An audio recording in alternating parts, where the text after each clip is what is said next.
have Christina Pfeiffer with us. Thank you for having me. And Christina, for those of you who haven't seen our show before, Christina's been on before, is a colon hydrotherapist here in Chicago. She has a clinic very near to us here.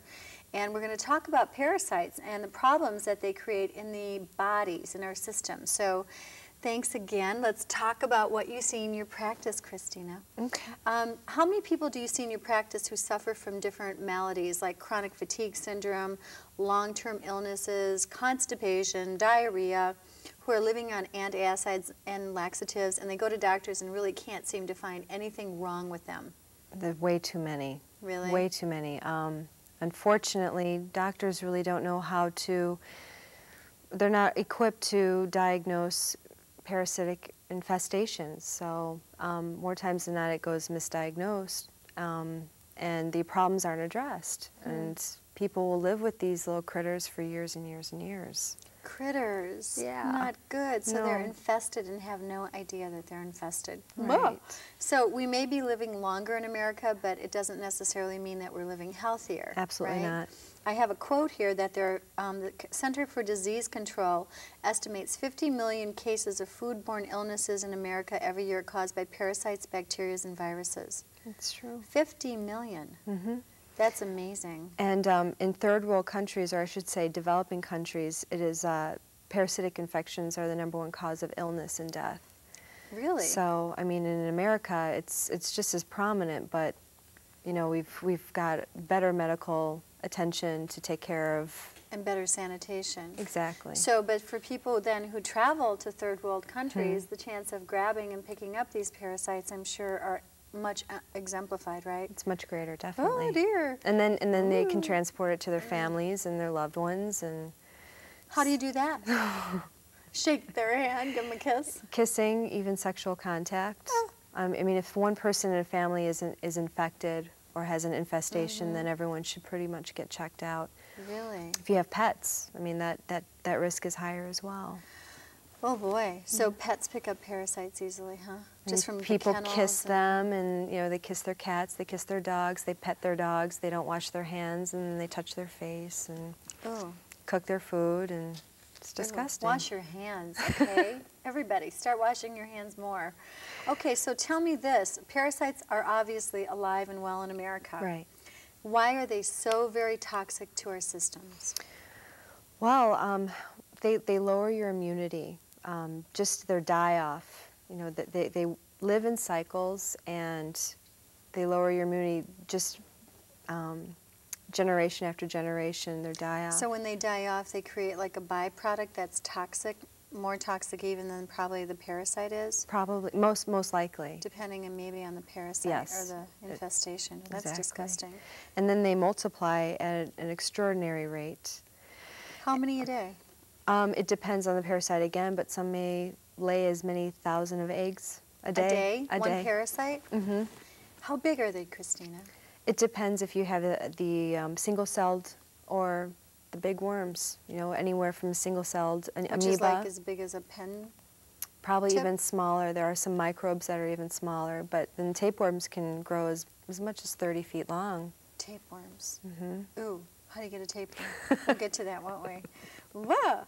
So when they produce these byproducts or these metabolites, then what does that cause in the system? More like of an overgrowth of bacteria? Well, you are more prone to viral and bacterial infections and more illnesses. Yeah. And then, you know, those illnesses may not be attributed to parasitic infections, so, you know, you're not actually getting to the root of the problem. People are going in for other side effects, whether it's chronic fatigue, like you had said earlier.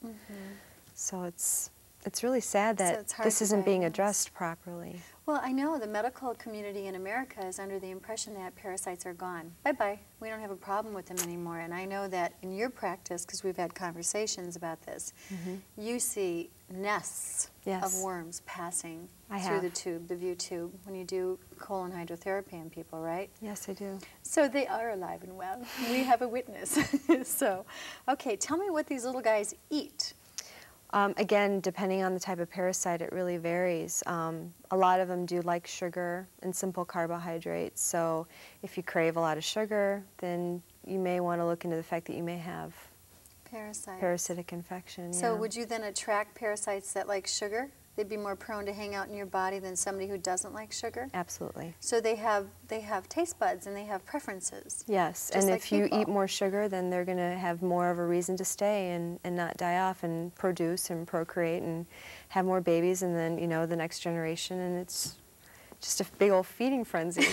You become the perfect host for And a then- party of millions of parasites. And then on top of that, when you have all of those guys in you, you're going to become nutrient deficient. And Right. so your immunity, of course, is going to be suppressed. So what happens? You become more immunocompromised and nutrient deficient, Right. and then because they basically live off you. Right, they're And they keep nutrient taking- robbers. That's exactly what they are. So if you don't take vitamins, maybe they'll die sooner if you're not nutrient dense. That's one possibility. But so That's you're one way to look surprised. at Just it. kidding. Okay. So can people pick up a parasite, you know, a few years back and expect that parasite to just keep living on in the body versus having a die-off of that parasite? It's possible. I mean, you can have parasites for 10, 20, 30 years, That long. that long. And I mean, that's why it's like so insidious.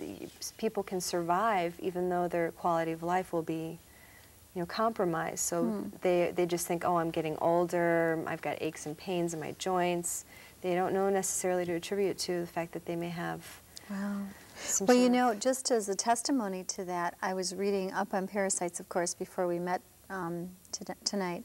And there was a study that they did in England, I think it was 20 years after World War II, and they tested 500 POWs, prisoners of war, for parasitic infection. And they found the ones that they tested, something like 80% of them still had active problems with parasites. Wow. Isn't that amazing? 20 years later. Yeah. So It's possible. they are tenacious, and if the body is more compromised, then I would think that they would move in even Yeah. more readily, because now you're just a big host with Exactly. lots of dead tissue and systems that aren't working well. Yeah. That's disgusting. Can they travel around the body? Absolutely. How do they get there, Cabs? I'm in a mood tonight, aren't I? I'm just curious. Well, like I that. mean, they can travel to every organ, any system in the body. The most dangerous ones attach themselves to different cells in your body, and they derive their nutrients straight from the cell.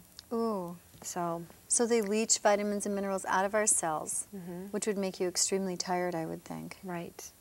That's a parasite. That is a parasite. It's disgusting. So they can get into glands and organs and different systems, and if they get tired of like leaching off of one system, then they would move to another. Depending on, you know, exactly how much nutrients is left in one particular organ.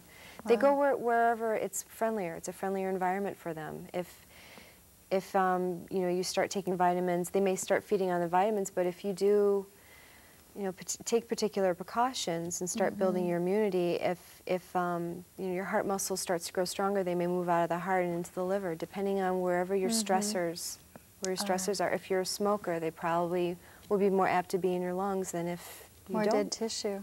Yep, Because they're there to scavenger off dead tissue, aren't they? exactly. Wow, that's gross. Okay.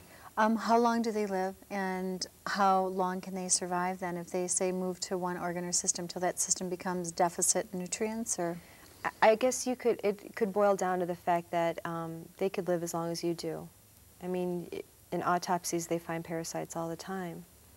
Well, I was reading too, Christina, that in America it's estimated by the Centers of Disease Control that 1 out of every 2 people have at least one parasite living in their body. That's true. That's true. I'm sure even Not more. me. I'm not hospitable. I would be so bold as to say that it's probably everyone has some sort of infestation of parasites, but depending on how healthy you are, you're able to get rid of them. They live in cycles, and so if you're eating well and your bowels are moving properly, you're just going to pass them through. Whereas if you're constipated and you fast or starve yourself and don't eat properly, and you're eating the wrong foods and you're binding up and you're eating more sugar, which attracts them even more, and they get more, you know, phonetic. Feeding frenzy. It's just a vicious cycle, and they can stay in you forever. They'll live longer than you will. They're still gnashing on you when you're 6 feet under. Right. You know, one of the things that I wish to share with our viewing audience is this, that the first line of defense in the body against parasitic invasion is having enough hydrochloric acid in the stomach. Mm-hmm. And a lot of people, especially that I see in my practice, and I'm sure that you see in yours as well, are very hydrochloric acid insufficient because they eat primarily dead food diets. And dead food diets need to be explained, I think, to people. Okay. Meaning that, you know, a lot of people are like, you say dead food diet, and they're like, what's that? You say live food diet, and they're like, what's that?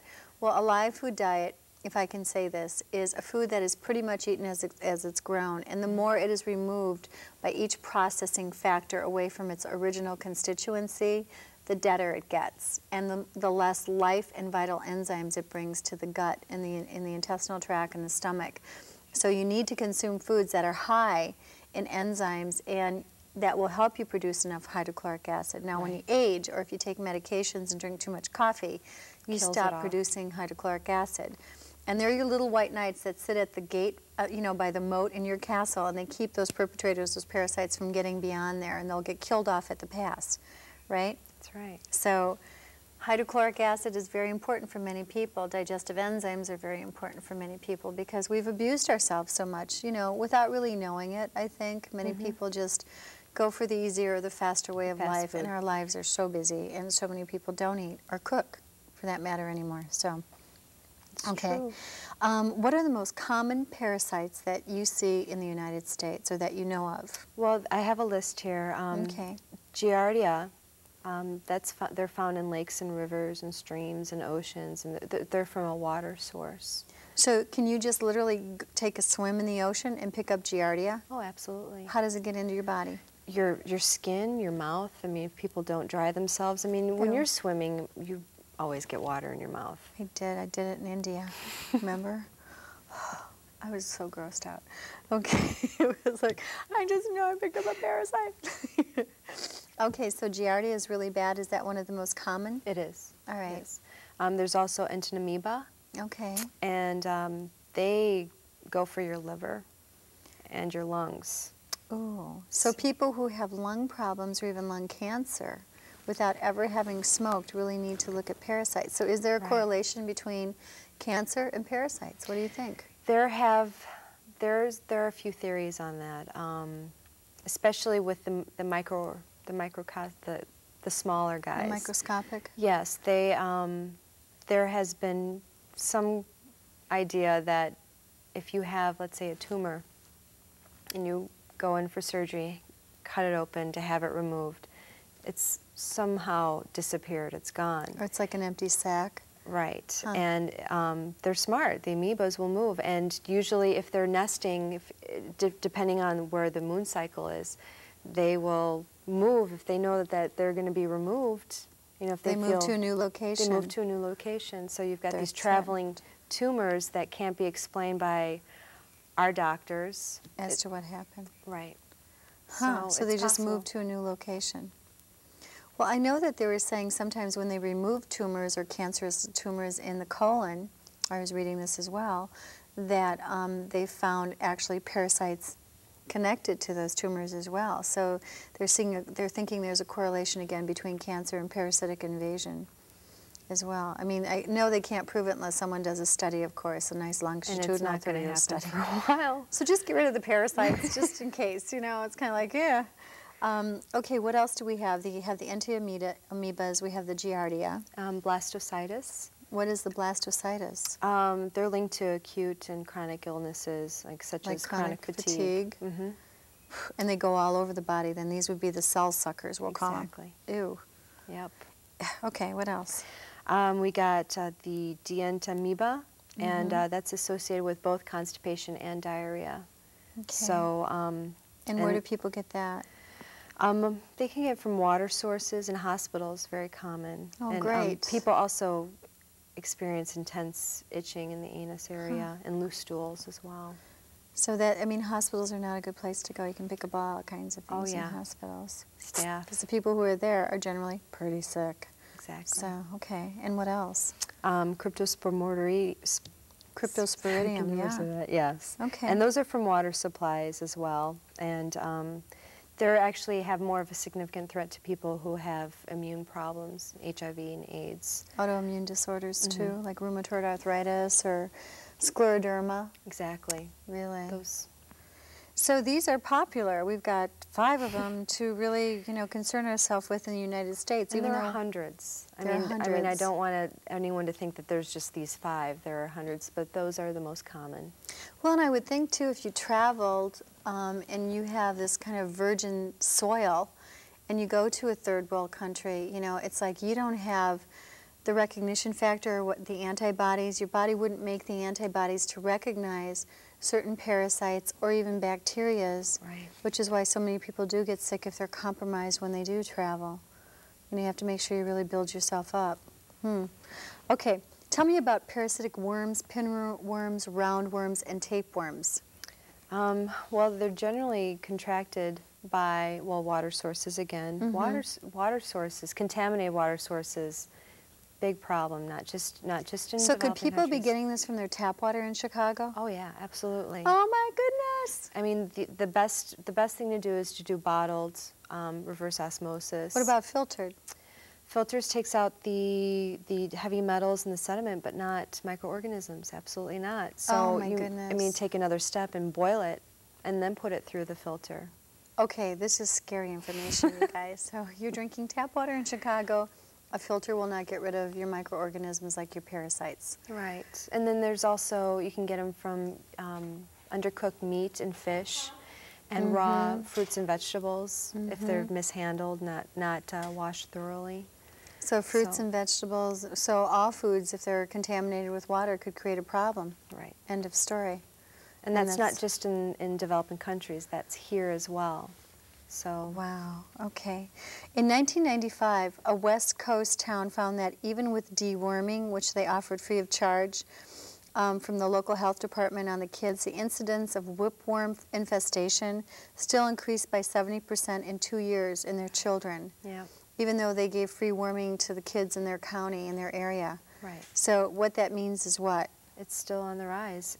So these little guys are really procreating like crazy. Yes, the infestations or the infections. I think the people don't realize how easy it is to get them. How do you get them? How many ways can we get parasites? Name 5. Okay.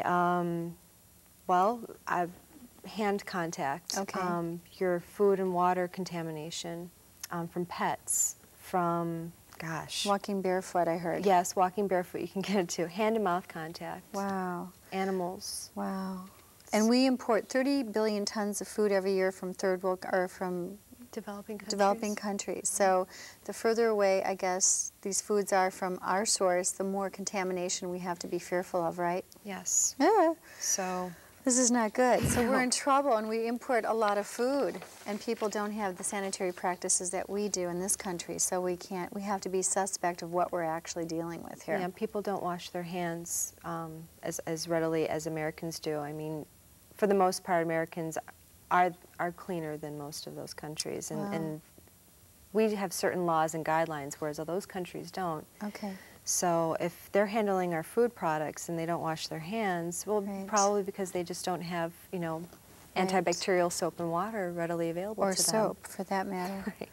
How many people have parasites in this country? I'm sure. Or in the world? The world. Billions. I'm sure everyone has some sort of infestation, but if they're, like I said before, if they're moving properly and their body's functioning well, they will get rid of them. But most people don't. Most people don't eat the live foods. Most people don't move 2 to 3 feet a day, and I'm talking about stool. Most people are constipated that you see. Yes. So it says here that 25% of the people in the world that are infected actually present with symptoms, and the rest of them may not be. Right. So you're safe to bet that 75% of the people that have these infestations are asymptomatic. Wow. So they go to a doctor, they have, a pain here and problem here, and the doctor has no idea what to attribute it to. Okay. And people who live in really warm, humid climates have a greater propensity towards developing infections from parasites too, right? Exactly. Okay, so what can people do if they have a parasitic infection? Because we're starting to run out of time. Okay, well, the first one is they can do a comprehensive stool analysis. And that's testing for everything that we just discussed. All the different parasites and the amoebas and bacteria. Even candida, Okay. yeast, yeast overgrowth. Those tests tend to be very costly. So if you can't afford them, the next best thing to do is basically to have a colonic and to have your therapist assess, from what comes out of the view tube and so you can what's tell going by on. the look of the feces if a person does have some activity going on. Exactly. In their intestines. And also you do have a consultation with them and find out what their symptoms are and maybe help assess that way as well. Well, real quick, because I know people will wish to know this. I mean, I know that a comprehensive stool analysis will run $200-300 or something like that. I think it's a little more than that. A little more than that, okay. And a colonic runs approximately 50-something. Right. So it's a big difference. It So is. if people can't afford to do the CDSAs, then think about doing the colonics to assess, Right.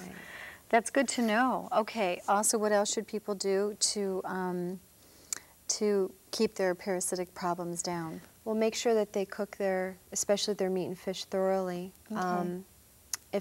And also their fruits and vegetables. If they want a raw fruit diet, then they make sure that they clean those fruits and vegetables very well in warm soapy water. And let them soak for a while because there's a lot of wax coating put on produce that keeps you from... Seals those little parasites in there. Exactly. They're preserved.